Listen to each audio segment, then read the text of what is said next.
We're ready to go, Sue, if you are. Okay, that's perfect. Cool.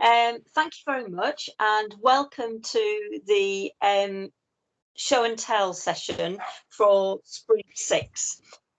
This is something that takes place on a bi-weekly basis where we go through everything. So first of all, I'd just like to welcome everybody, and welcome to people from Future Gov, Decent, and obviously people who are part of the Future Northants programme. So what I'm going to do now is, when I was asked to open this session, I'm actually going to talk you through a picture that is now on the screen. What you should be able to see in the top left-hand corner is a picture of an archipelago of islands. In my head, this is the existing district and boroughs.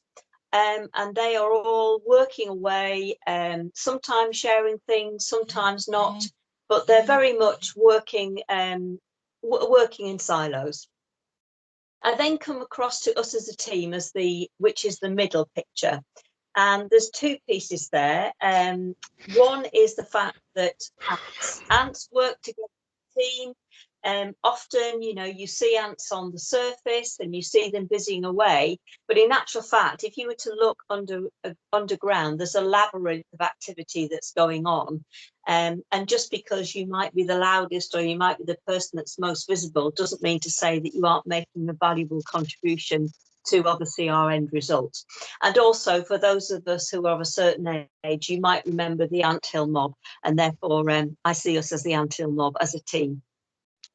I then go over to the far right-hand side of the page, and you'll see the town crier there.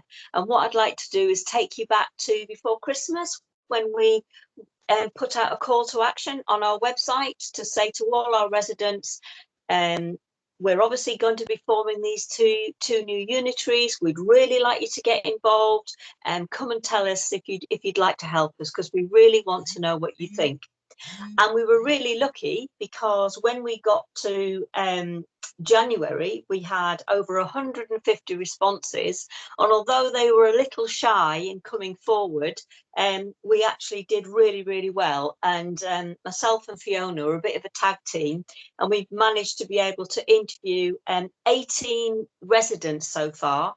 And what we've been doing is getting their feedback. We've been showing them the websites, which you'll see a little later on in the slide deck. But we've been talking to them about being contacted, and them contacting us face to face, or over social media, or over online, and everything but carrier pigeon, really, just to find out what their views are. And then the middle one, I'm sure that will be familiar to all. That's effectively the countdown, the count to us heading to this new exciting new place of the two unitary authorities. And as of today, we have 45 working days to go to the 1st of April. So no pressure, everybody. And then the very last one is actually two islands. And they, to me, are the two new unitary authorities, the one for the north and the one for the west. And effectively, they are a blend of the original archipelago islands. And as a result of us sharing information, of us becoming more efficient, and of us just working in a much more collaborative manner, that is the destination that we're all going to reach on the 1st of April. If we could go to the next slide, please. So this, for those of you who perhaps is the first session, I just want to explain to you what you can expect to hear, see and experience. It's obviously all part of making sure that we show progress that we've made, we show it early, we identify if we've come across any bumps in the road and what we can do to make sure we learn from them. It's really important, if I go back to the anthill mob and the wider programme, that we get feedback from everyone, because everyone has a view, and it's really important that we hear. Oh, I'm getting some. And then the last one is about the fact that we are going to show you how you can get involved as individuals. So My question would be, if you're not speaking, please can you make sure that you're on mute? If you want to ask any questions, please put them in the chat. And if you've got any feedback, put them in the chat. But we will have an opportunity at the end of the session to actually get feedback from you all. So I'm just going to go on to what actually we're going to cover today in relation to the agenda. Excuse me. So the first thing we're going to do after I finish this, I'm going to hand you over to Juliet, and she's going to take you through the introduction, information about the team, etc. We're then going to actually talk about Sprint 6 and what the achievements have been. That will cover the user testing, all of the design and development and the Drupal demo. Then we're going to move on to Sprint 7, which is what's next. That sprint is going to run from the 7th to the 11th of February. Then we'll have an opportunity for questions. And then I do believe, like any other good scenario, we have some audience participation at the very end. So what I'd now like you to do is to hand over to Juliet to take over from me. And thank you very much. Well, thanks very much, Sue. That was a very informative introduction and really reflects some of the work that we've been doing and the journey that we've been on all this time. So just for those of you who may not have joined us before, this is just a quick whistle-stop tour through our core team. If I could have the next slide, please. So our core team consists of quite a number of people now. We're sort of growing by the moment, I suppose. And these are some of the people that were originally involved in the project right at the start. And we've got our partners from Future Gov and Decent working with us. And we've got some new faces and some new people that have joined us. Since the last sprint, we've had a few new people join us to help support. And so these are some of the people involved. And you've probably seen some of these names on emails that have been around to you. As points of contact for various different parts of the work. Okay, thank you. So the plan, okay, could I have next slide, please? So this is our plan of action, really. So we started the project actually quite a long time ago. In fact, sort of around up to a year ago, really, what we would need from the two new sites and what type of approach we were going to take to build them. And we decided early on that we needed a specialist design partner to work with us.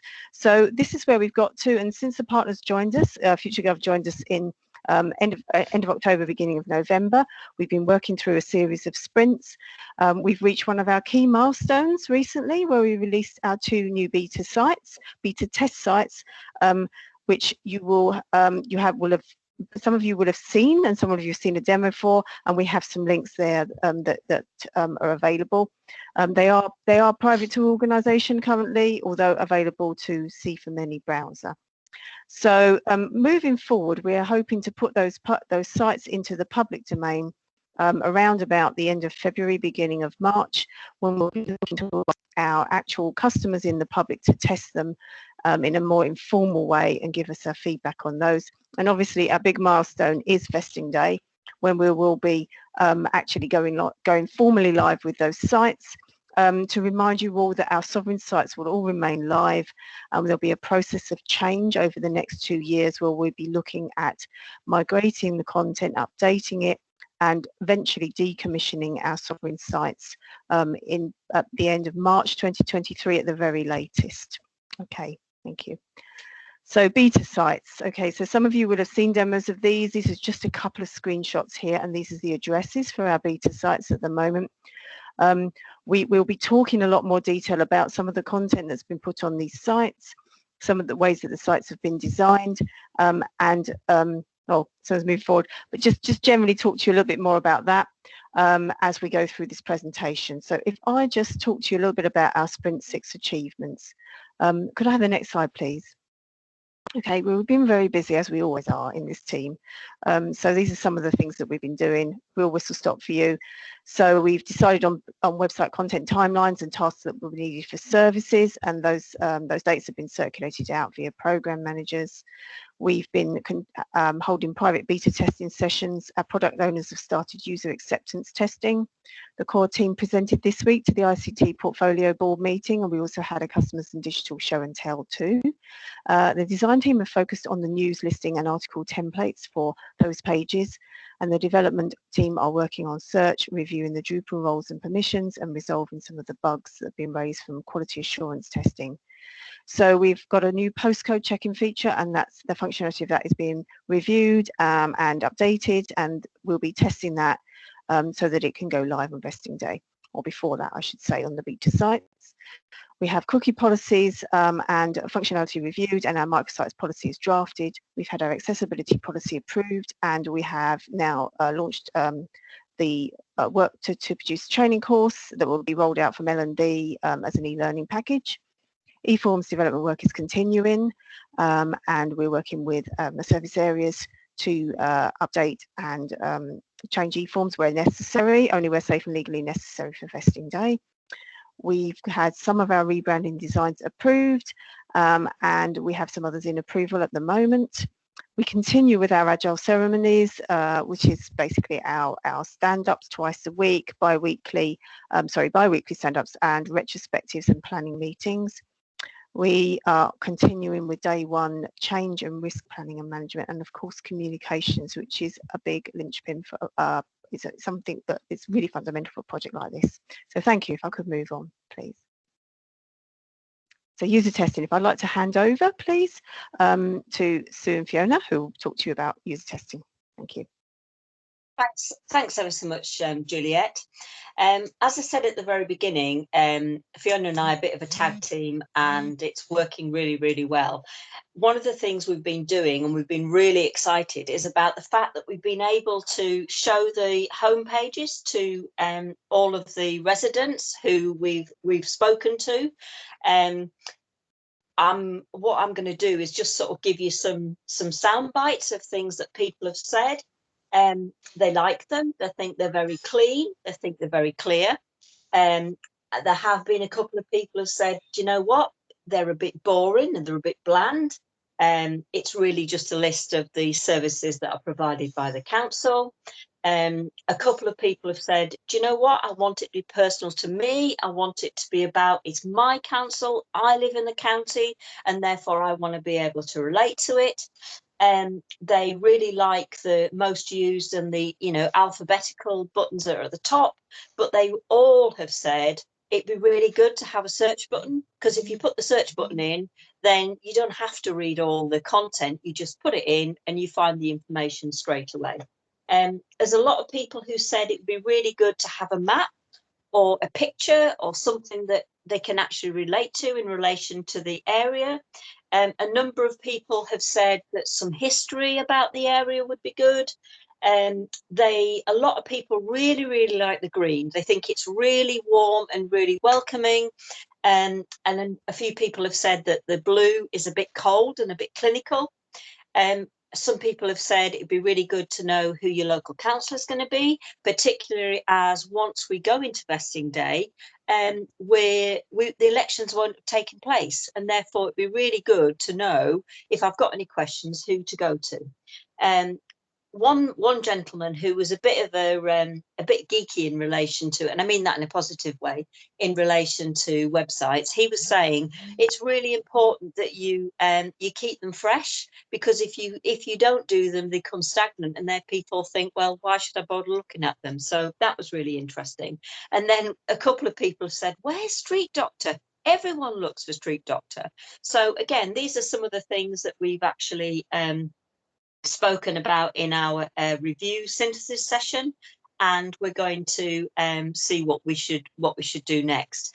So when we started to talk to the users, we did a number of different things. So we started on the homepage, and then we moved across to payments, complaints, and social media. And it's really, really interesting how people have responded. So, for example, when you actually look at the main web page, you can see that payments comes under finance, and people have said, why is it called finance? Is that not just a bit corporate-y? Couldn't it just have a simple word like, like payments, because we know what it's all about? I have to say, when we did the user journeys, it wasn't easy to follow. Having said that, when we talked at our synthesis session, this is a piece of work that the guys who are, you know, doing the building and design are going to take away and work on, so that we have something that's perhaps a little less clunky when we come to talk to them about it over the coming weeks. We also talked about complaints and how they could log a complaint. And if I go back to, you know, when we really started in the early days back in November, one of the comments was, well, oh, we all know that councils try and hide, you know, the complaints because people don't want you to do them. But in actual fact, they've all been very complimentary about the fact you can see where it is. They have asked for making it clearer what the mandatory fields are, so that you know which fields you have to fill in. I mean, there must be at least 3 people who said, why do you need to know what sex I am? Why do you need to know what ethnicity I am? Is that going to help you resolve things quicker? So again, that's something that we just need to make it clear to them why we're gathering this information, because there are instances when you just have to, and we just need to make sure that we, if you like, set and manage those expectations with the residents. But it was good. They also talked about the fact that if you are raising a complaint or an inquiry on behalf of someone else, it'd be really helpful to have another box where you can put the details of who that person is, perhaps what your relationship to them is, and why you're actually doing it on their behalf. So that was really good. And then, although they loved the PDF that comes up at the end, what they've said is, do you know what? It would be good if that could be automatically emailed to us, so that you've got a record of what you said, what you did, and it's easy to find. And particularly if you're doing it on behalf of, say, a family member, being able to forward it on to them would be really helpful. But yeah, they thought it was really good. Social media, it was so interesting, the number of people that were telling us how they're following the Future Northants programme on Twitter, talking about Facebook links, and you know, talking about, wouldn't it be good if we had an Instagram page where you can actually see more visual images of the county? But it was really good. It was really good. And then we came on to the next part, which was everyone who knows me by now will know that I love bins.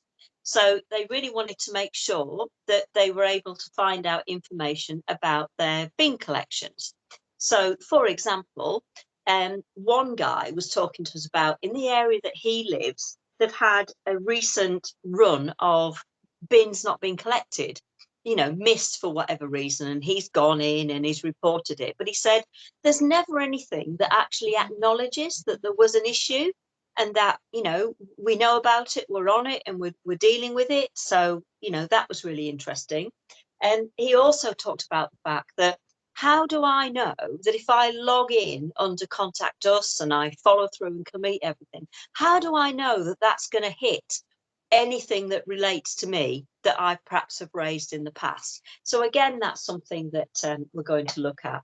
What came over loud and clear was that when you're doing things, and you're doing things from your phone because you're either on your lunch, or maybe you've got a gap when you're making a cup of coffee, you're going to use your mobile because it's easier, it's quicker.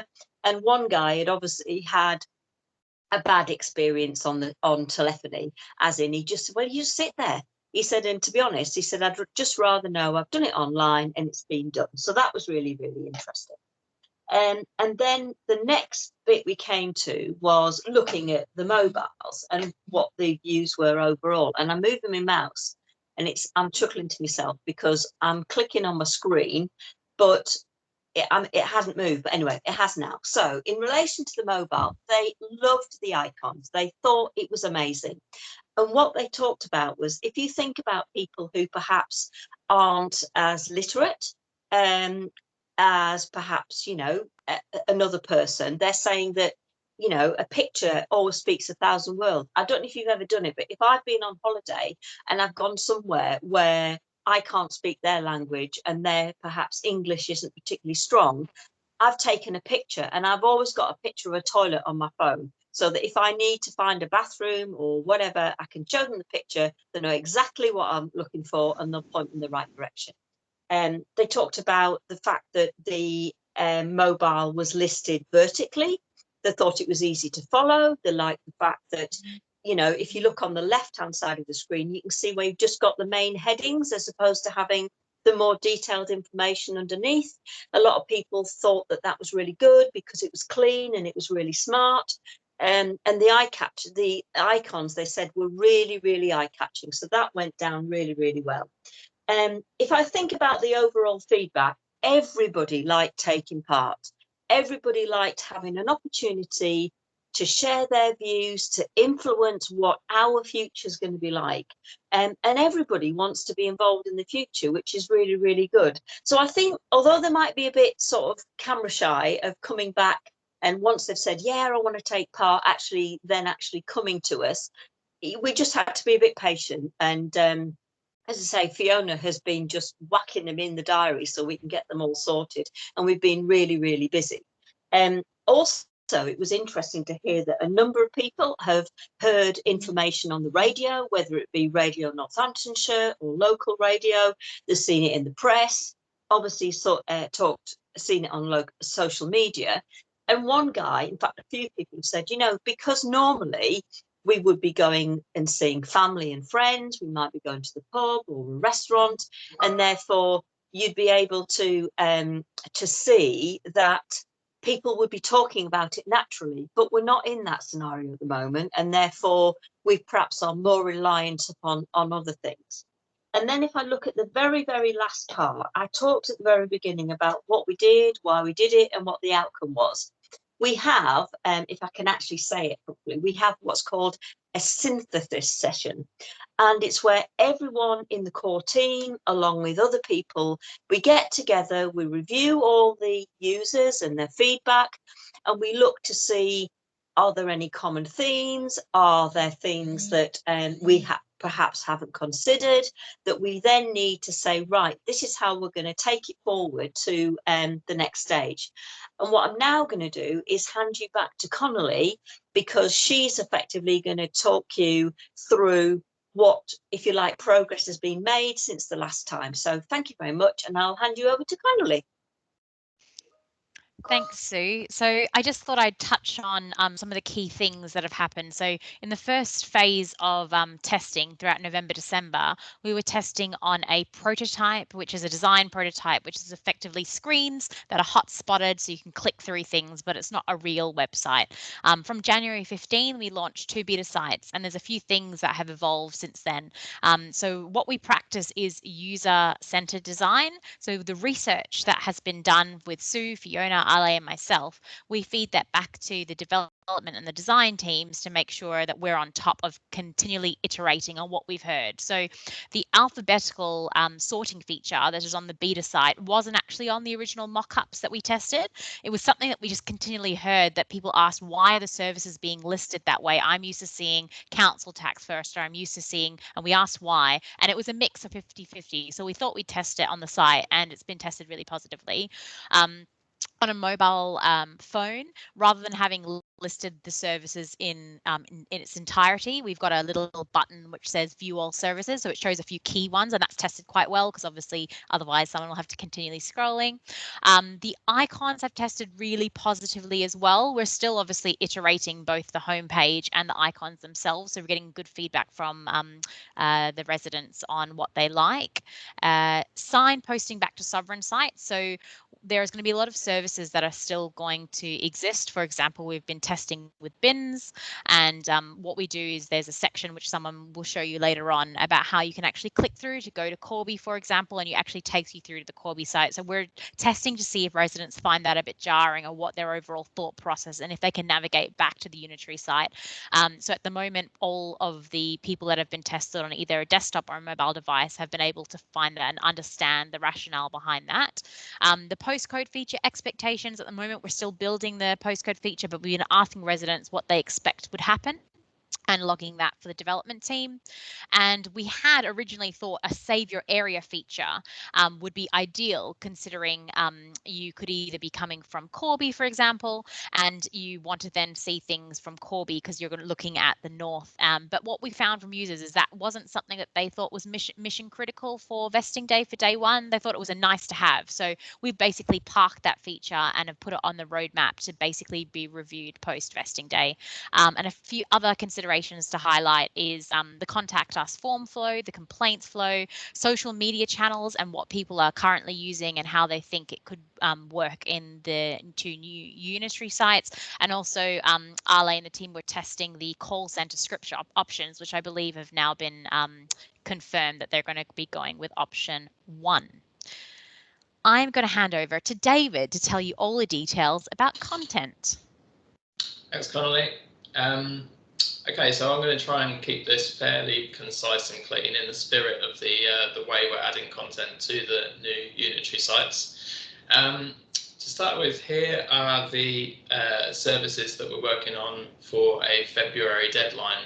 So you can see at the top there, we've got schools and education and bin collection, recycling and waste, with service areas to provide finalised content by the 4th of February.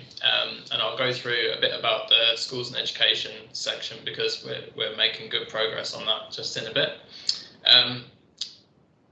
Going down to number 8 on that list, your council, we have been getting governance information in that will populate this, working very closely with the Future Northants project manager for that section.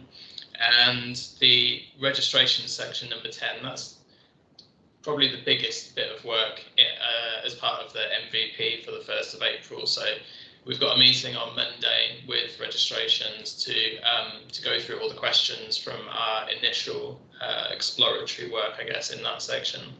So then moving on to the March deadline. At the top there, number 11, we've got legal and democratic services. So this is a section that we went through this morning in the content stream. So that's myself, Stephen Miller, Ian Broom and Ali. And those sessions we're finding really useful so that we're all kind of familiarising ourselves with the existing sovereign content before we then speak to services. And then we've also got on that one libraries about halfway down, which we've got a meeting booked in for shortly, just to run through what's happening with that. And that's one of the ones you can see there. In that second column, there's quite a lot of where it says link to sovereign websites. That should be fairly straightforward because we're just linking back to the existing content on the borough, district and county sites. But we're still having the exploratory meetings with all the services just to make sure that we don't miss anything when we're putting that content together. So then if we move on to the content migration process, so this is a little bit kind of behind the scenes of how we go through from that initial list of services all the way through to the content being on the site. So there are lots of documents that we've been working on to make this process as easy as possible, because there's lots of different services that we're talking to, and we want it to be consistent, just to keep ourselves sane really as we go through the process. So the first step is to put together content template documents, and we've got really kind of simple to use documents that we use for that, both kind of a Word document to put together all the notes that we have from looking at the existing content, and then also a spreadsheet where we gather together all the pages that we're going to be discussing with services. And then moving on to number 2, the information architecture planning. Sorry, and then this has been a really helpful part of the process for me, because I've learned definitely during this project so far that I'm a very visual learner. So when people talk at great length to me, I find it difficult to follow. And if you give me a visual of how a website will look using something you can see a bit like that with a kind of hierarchy, I can visualize that and it makes it easier to follow for me. So just personally, I've found that a really helpful part of the project. And I think it's made me realize how people learn in different ways, and kind of presenting the information in a way that works for everybody is really important. So with that, that's just a board that I use to put together an information architecture just to help sort of plan the content out when we're speaking to services. Then we've got number 3, the site map. So that's a really important part of making sure that we don't miss anything, essentially, that everything is structured properly. And we had a really good meeting last week to go through that, and just to, I guess, make sure that everyone's on the same page, because when you're working on a county website, you haven't got all the background of having worked on a borough or district website, and vice versa.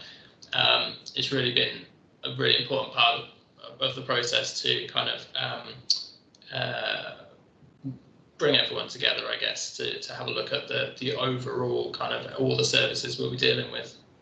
And then number 4, the content spreadsheet. So as and after we've added the content to the site, this is where it's all sort of catalogued. So we've got a tab for each section, and myself and Stephen, we go through and add one for West, one for North, and we make sure that we've got sort of all the links covered off, and it gives us a really good overview of where we are when we're actually creating the sections, which is definitely my favourite part of the project, because you can see the site start to come together. So moving on, we've got the education section that I mentioned earlier. So this has been some great work from Mike Shelton to liaise with the service and put this together. And we've been adding this to the site. So I guess one of the main parts of this, because this is one of the sections where it largely just links back to the existing content on the County Council website, one of the most important parts has been to look at how we structure the section headings. So you can see on that slide where it says information for parents, that's a section heading. There isn't like a page that says information for parents, but it's a way of organising and categorising content on these landing pages, because this page would be a bit long if we didn't break it up at all. So that's been a really good kind of way of looking at how we categorise the content. And one thing we've done with this particular example is we've used 2 different ways of doing it on West and North, just in the beta phase, because I guess one of the benefits, although there are some complications of working on 2 new sites at the same time, normally you'd only be working on one. One of the benefits is that you can do things in different ways, and it's a little bit like having A/B testing, and you can say, what to someone, what do you prefer, which is better. We've got kind of lots of people involved in the project who can feedback, and we've also got obviously the user testing. So if we move on, I'll just show you quickly a content page. So moving on from that education landing page, you click through to school closures. And for anyone who hasn't seen how the site looks, I'm sure most people on this call would have done. This is sort of shows a little bit of how simple and clean the content pages are. And I really like the sort of simplicity of the menu on the right hand side. So that's kind of, anyone new, that's how some of these pages will look. So this is an example where there's a little bit of extra content where it says the radio station alerts, not just sending people back to the NCC site, but there's a little bit of content on Unitary for that one. Moving on to information governance. So this is, another section that I wanted to sort of highlight, because this is what I would like to refer to as the big scary area for MVP. It's absolutely huge. The first time I showed the section to Ali, I think she almost fell off her chair. We're working with Gemma McKee on a lot of this content. Well, she's the one doing the work at the moment.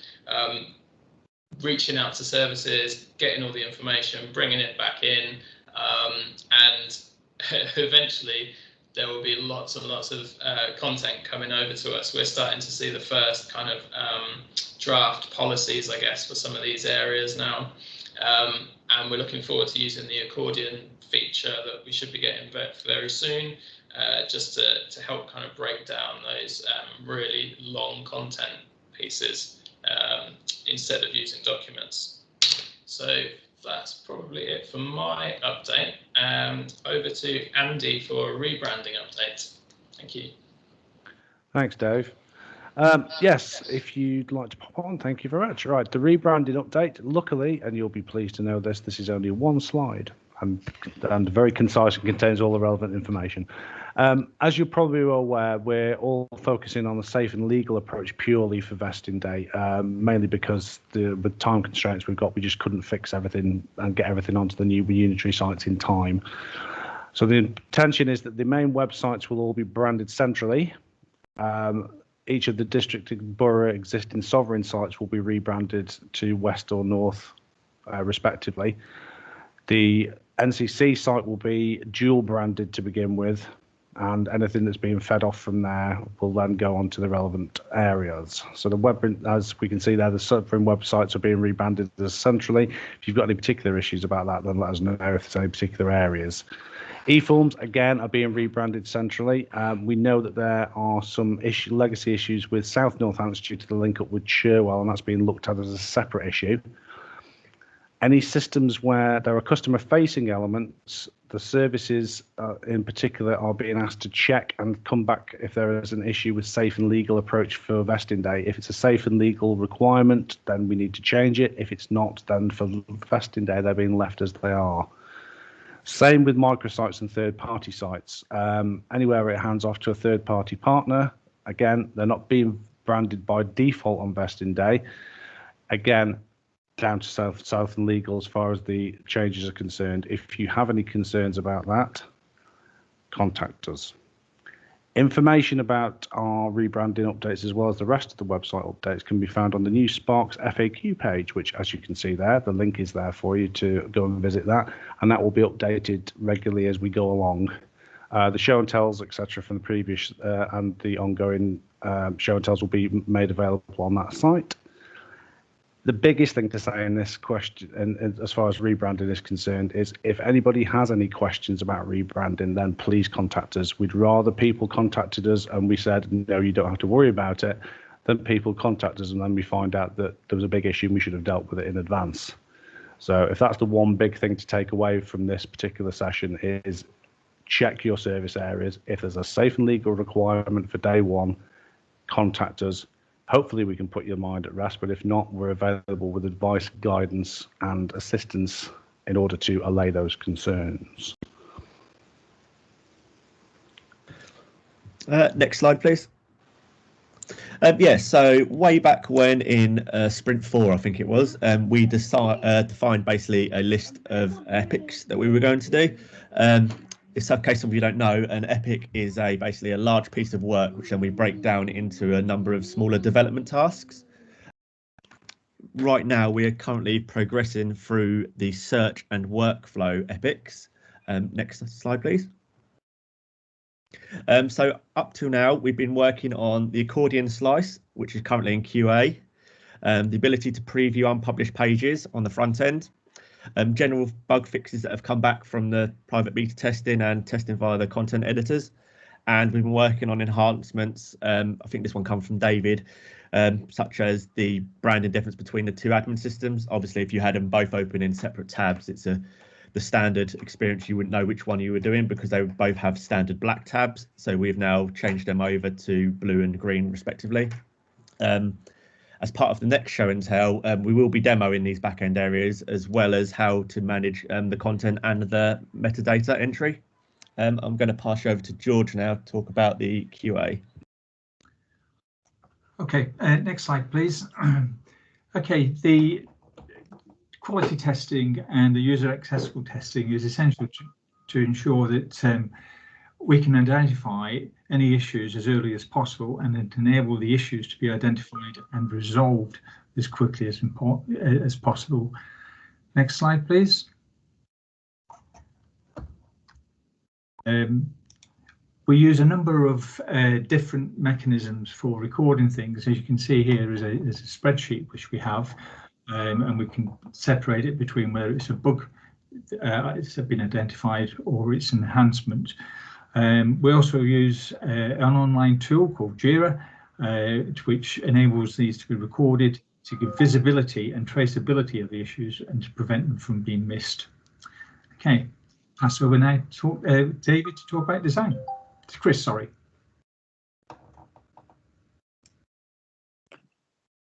Hey, sorry, trying to find my mute button. Yeah, so I'm going to talk about design. So just to cover it in case anyone doesn't know, we're kind of working on two tracks in parallel at all times. So there's the design and the development of the two things when it comes to building the site. And so the design kind of needs to be a step ahead of the development at all times, so that we can mock up what things look like, test them out, and then build them. So we're not diving straight into building the wrong thing. So in this sprint, we've been focusing on designing news. So there's three core features for this, which we've identified. It's obviously the news article page itself, a news landing page, which would hold all of the news articles, and some sort of news listing component, which is used to pull in news items as a news feed. So just as an example, we've got some simple screens here. So this is pulled just from a actual news article on the Northamptonshire website, as just an example, using all the components we already have available. So the goal is to build the simplest thing possible with the components we already have. And so from this, we can identify that essentially we can already almost build this straight away with the components we have. We need to create a new date component and a new tag component for the taxonomies. So the taxonomies are how we categorize news articles. So we got together and talked this through, and we decided to initially test out having a single taxonomy that relates to a service area. So each news article can be specifically related to a service area. This allows people to search news by a service area, but it also allows us to pull these news articles into that services page automatically. So the second thing, as I said, was the news landing page. So we need a place for all the news articles to go. There needs to be pagination, which you can see at the bottom. Pagination is simply that kind of ability to view a set of results page by page. The reason for this is that we don't want to load too many things at once, because if there's hundreds of articles, it could slow things down. On the left, we have a set of kind of filters. So as I said, the primary one being service led, and the secondary, we've also have a nice to have of being able to search through news articles. The reason we want this specific search is because the primary search, which we'll be talking about in a little bit, of the website, this will not search news articles. This was a user story that we specifically created because we wanted people to be able to search specifically for, say, if you wanted to search for council tax, you don't want any and all news articles appearing necessarily when you're trying to find a specific service.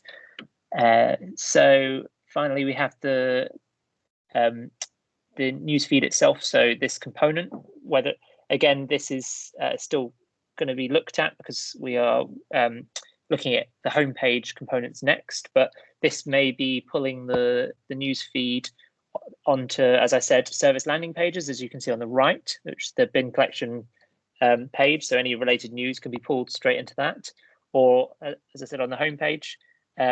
The one thing to flag is that we want to make, we'd love to have images, obviously. It makes things look more interesting, but we really don't want images to become stale, or we don't want to force the use of images. So more often than not, the majority of news articles probably won't have an image, which is why we're trying to test as many examples with as little imagery as possible, because we don't want to be using imagery that doesn't actually make sense to be attached to that article. So it's not about finding some stock imagery that just happens to match the article. We only really want an image to be included if it really makes sense. Yeah, that's this. And I was also going to just take you through the postcode checker, which you may have seen the design before, but we have been able to work on that this sprint. Luckily, thanks to the work from Kevin and Will and everyone else who's been working on the API, we now have access to the API and have been able to quickly iterate the designs into a functional piece of code. I can just share a quick demo of that. Hold on. Hopefully everyone can see my screen. Shout if not. So this is the design system which I've shown before. It's on a live URL. Anyone can dive in and try it out. We have, you may have seen all this before, but we have essentially an example page of one of these signposting pages that, when it loads, that has, it's one of those final pages you get to towards the end of a user flow where you're then being signposted to a specific service, specific local area. As we've shown before, there's the ability to search via a postcode. So this previously that we tested was just, it was essentially this. You could just see what was available. But we've now hooked this up to the API that was built, and we can produce some actual results. So just as an example, you can try entering no postcode and it won't work. If you put in a postcode, so as this is in the north, if we put in a postcode that relates to the north, we can get a result that this postcode is in the Kettering area, and with a call to action to take us to Kettering. I'm just going to open that in a new tab to show. So what this does is it pulls down the correct link from in this signposting area and gives them a call to action to take you there. Alternatively, though, if you were to type in a postcode like this, which is not in the north, we can detect that this postcode is in West Northamptonshire. It's not in North, and it's in the Northampton area. Again, all this copy is just, I've just put this in for now, so the copy might change, and I actually see a typo there, so the copy will change. But we get the call to action to take us to the actual website for West Northamptonshire.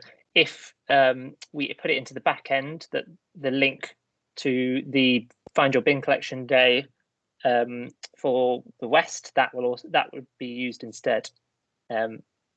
This is just the first iteration. As the API is improved upon, we will be adding in some new features, such as kind of further error messages for if you put in a postcode that isn't related at all to Northamptonshire, and a catch for people who live in between areas will be the next iteration. Yeah, that's all from me, and I'll pass you on. Great. Sorry, just going to quickly take the screen sharing back. Can you see my screen? Yep. Yep. Brill. Hannah, over to you. Cool.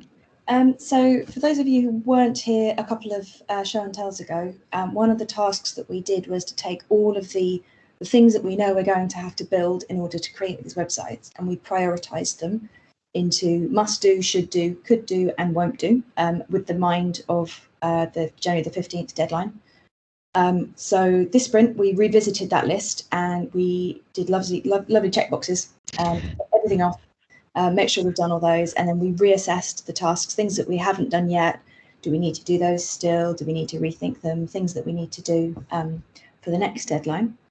And one of those things that we did work on this time was the search. And if this doesn't work, I have a backup plan, but I am going to share my screen quickly. Let me know when you can all see it. Yeah, I can see it. Cool.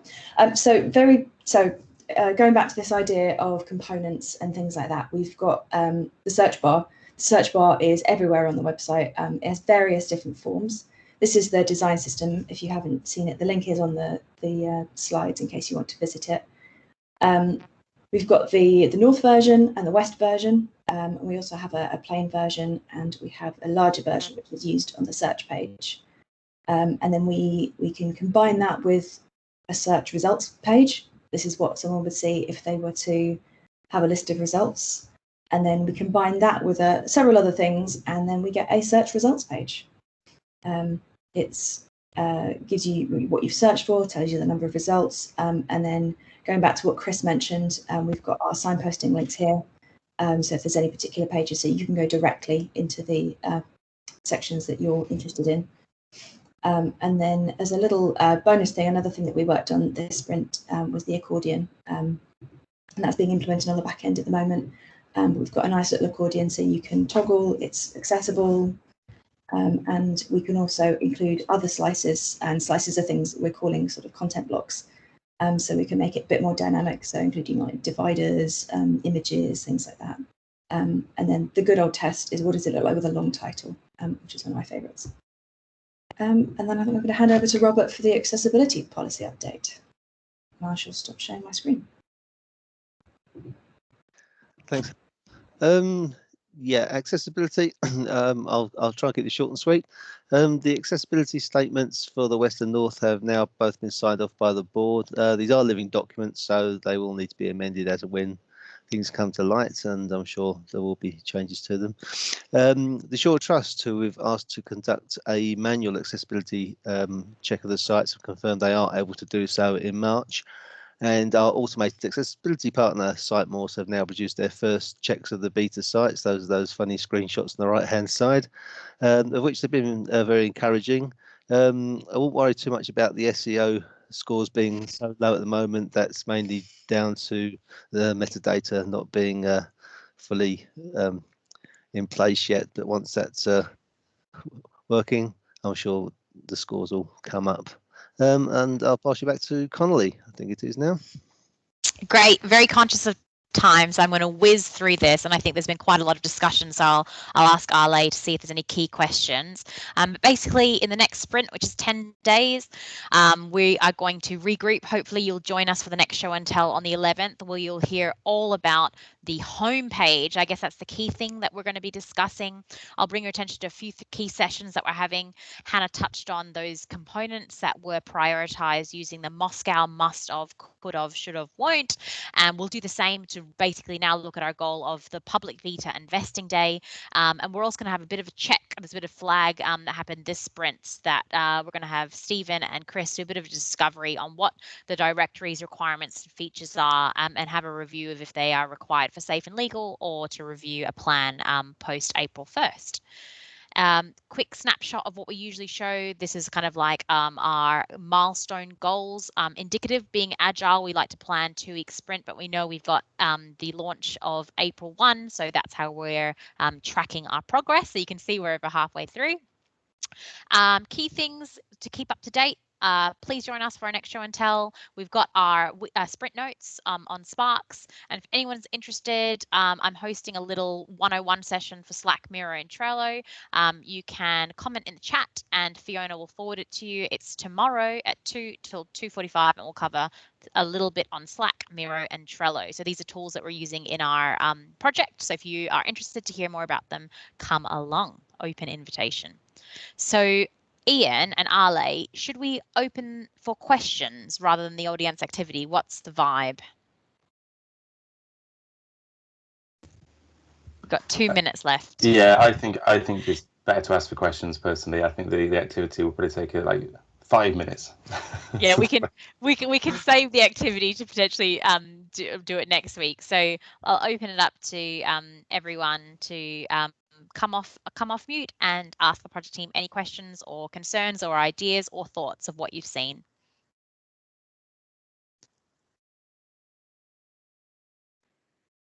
I have a random comment to make. Please, Kiri. It's relating to the user kind of testing sessions around the mentions about Street Doctor. Sorry, I've got a lot of light in my face here. I'd be interested to know if those participants were staff, because Street Doctor is kind of what we call that system internally. Whereas if you're actually out and about and you see something you need to report, a pothole or what have you, I would question whether you would instinctively think, aha, Street Doctor. You might just Google report a pothole. So I would be cautious about that one, about whether I mean, obviously, if it comes up high in the traffic of what people need and people come in through the homepage looking for that, then we need to address it. But I would be cautious about calling it that, because instinctively, I don't think a user unfamiliar with the service would refer to it like that. That's my comment. Don't know if it's helpful or not. That's a good Marie point. Marie's saying, yeah, Kiri, we what I advise can say- customers to go to Street Doctor. Sorry, Sue, go ahead. Yeah. Sorry, all I was going to say was that I can confirm they weren't staff members. They were members, they were residents. That's really interesting. Okay.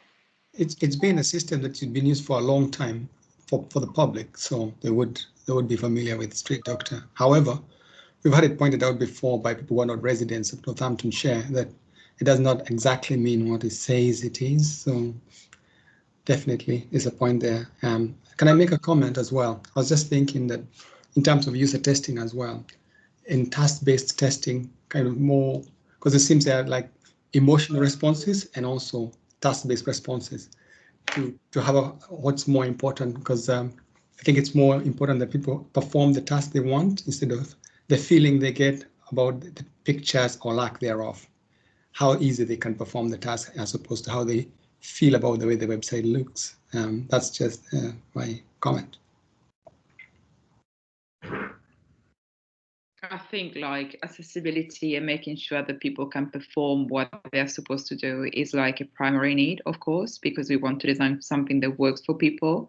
But then second is more like, let's design something that is meeting the expectation on what a website of a unitary authority would look like, of what is expected nowadays from a public entity. So it's like a pyramid. They all feed each other. We have to make sure that we cover the basics, but then I think it's important that we aim to beyond the basics as well. So that's definitely the work that I'm working on the homepage will help with. But definitely the fact that we usually don't have problem task completion, they can all do what we ask them to do. That's a great success, because that's what we want them to do on the website.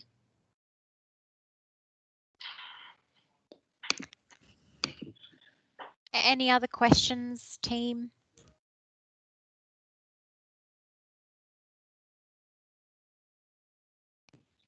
Yes, Andy. So we do use the testing that is called task-based. We give them some tasks and then we ask them, can you please, you want to find out the bin collection day, can you please find it, and you live in Corby, or can you please pay an invoice, can you please find the phone number, and the completion is very, very high. So they usually get through. Sometimes they have comments about things that when we prompt them about what would you like to change, or have you got any feedback about this specific label, content, flow, they might have comments. But overall, they, back to the point that I was making earlier, they are able to complete the tasks.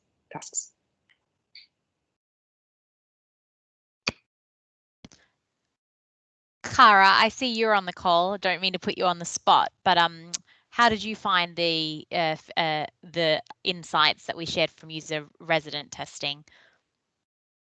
Oh, you're just on mute. Sorry, Cara.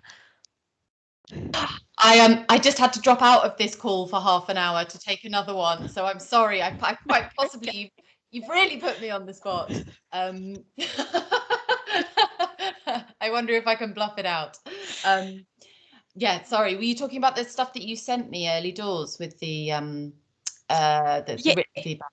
Yeah, just any thoughts in terms of what did you hear at the beginning part about what the residents were saying about the beta site so far? If you didn't, feel free to back away from me putting you on the spot. Yeah, I was going to say I heard the very early start of that, and then I had to drop out. So I'm sorry. I may I may not put myself on the spot for that, if that's okay. No, that's fine. Anyone else dialing in from service areas that have any questions for the content team? We've got Stephen and David still on the line. I think Ian's had to dial off.